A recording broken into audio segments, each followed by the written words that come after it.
হাজির গ্রামের জল বিশেষ করে এফেক্ট হয়েছেন সজল কাকু তার দোকানের ভিতরে জল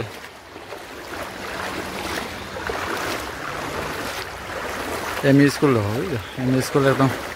ভরে গেছে ইয়া হো দুজন যাইতে পারছে না ঘুরে আইছেন রে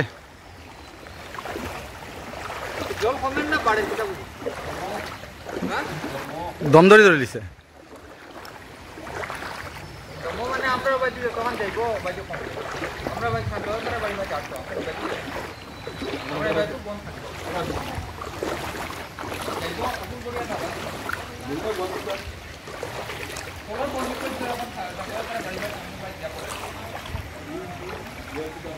সব থেকে বেশি হয়েছে ওই সাইডে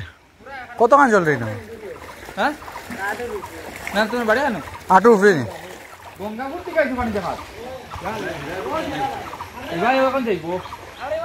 ও যাই এইদিকে খাজির গ্রামের জল এই জায়গা হলো বড়খোলা জায়তলা খাজির গ্রামের জল এমনি ফ্লাড হয়েছে এখানে এমই স্কুলের পাশে এমই স্কুলের কিনারে দেখুন